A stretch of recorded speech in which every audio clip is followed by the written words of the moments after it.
농민들이 애써 재배한 부추입니다. 이걸 팔려면 도매시장에 내놓아야 하는데 트럭에 싣고 도매시장에 가서 부추를 내려놓을 때도 농민들이 돈을 냅니다. 이게 하역비인데요. 그런데 이 하역비 기준이 도매시장마다 제각각입니다. 어느 곳은 하역비를 포함해 수수료를 더 받고 다른 곳은 별도로 받는 곳도 있습니다. 이렇다 보니 농민들은 고무줄 같은 하역비로 또 다른 부담을 안게 됩니다. 농업유통의 문제점을 고발하는 탐사보도. 오늘은 농민을 두 번 울리는 하역비 문제를 취재했습니다. 4천여 제곱미터의 농지에서 부추 농사를 짓는 이갑성 씨. 부추를 도매시장에 낼 때면 한편 두렵고 또 걱정이 앞섭니다. 지난해 부추 4kg들이 백상자를 경매에 냈던 아픈 기억 때문입니다. 근데 이게 지금 400평 정도 되는데 인부값만 해서 한 60만 원 정도가 들어가요. 식대값까지 다 해서 한 동 베는데. 낙찰가는 부추 백상자에 7만 원. 60만 원을 들여 수확하고서 7만 원을 받은 어이없는 상황이지만 부추는 웃자라면 상품성이 없어 울며 겨자 먹는 심정으로 경매에 낸 겁니다. 그나마 실제 통장에 입금된 돈은 42,800원입니다. 낙찰가 7만 원에서 수수료 6%를 떼고 운반비에 다시 박스당 80원의 하역비를 빼고 남은 돈입니다. 낙찰받은 돈의 40% 가까이가 도매시장 경비로 들어간 겁니다. 700원 공판 때려놓고 또 자기들 수수료 떼고 그래가지고 42,800원을 이렇게 입금했다는 것이 참 분노가 스럽죠. 낙찰받은 금액에서 일정 비율로 수수료와 하역비를 부과하는 대신 상자나 무게 단위로 농민에게 하역비를 부담시키면서 벌어진 일입니다. 정부도 이런 문제점을 알고 있습니다. 그래서 농민들의 하역비 부담을 덜어주기 위해서 지난 2002년 표준하역비 제도를 도입했습니다.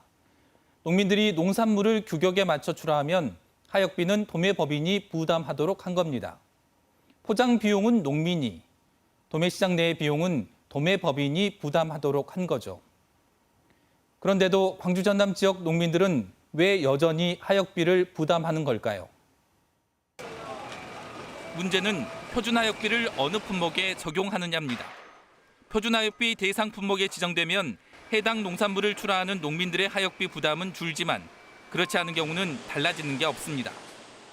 서로 법인하고 협의했던 내용이 있어가지고 지금 원래는 44개에서 지금 61개로 또 내린 겁니다. 적극 추진해서. 품목이 많은 것 같지만 속을 들여다보면 대상 품목은 고사리와 달래, 취나물 등 모두 유통 물량이 적은 품목입니다. 가지수는 많지만 물량이 적다 보니 도매법인 부담도 거의 없습니다. 지난해 이 시장에서 발생한 하역비 37억여 원 가운데 도매법인 부담은 고작 6,600만 원. 나머지 98%는 모두 농민들의 호주머니에서 나왔습니다. 도매시장마다 하역비 산정 방식이 제각각인 것도 문제입니다. 광주 각화 농산물 도매시장은 수수료 6%의 하역비는 따로 받고 서부 도매시장은 7%를 받는 대신 하역비는 도매법인이 전액 부담하고 있습니다. 광주시 의회가 지난 2016년 하역비 부과 체계를 개선하도록 했지만 4년 넘게 꿈쩍도 하지 않고 있습니다. 1% 미만으로 들어오면 상관이 없어요. 근데 그것이 넘어가는 경우가 있는 걸로 저희가 지금 보여지거든요.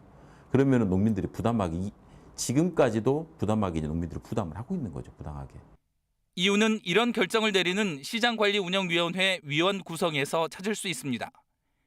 광주 각화 농산물 도매시장의 경우 전체 위원 16명 가운데 도매법인 관계자가 3명, 중도매인이 3명인 반면 농민의 목소리를 대변할 출하자는 3명에 불과하기 때문입니다. 생산자분들을 이제 2-3분 정도 더 추가한 상황이에요. 생산자분들의 이야기를 반영할 수 있는 이제 그런 시장관리위원회 구조를 갖췄다라고 보는 거죠. 하역비 부담을 줄이는 정부의 개선책이 겉도는 사이 농민들은 빠듯한 경매가에서 수수료에다 하역비까지 부담하고 있습니다. KBS 뉴스 윤주성입니다.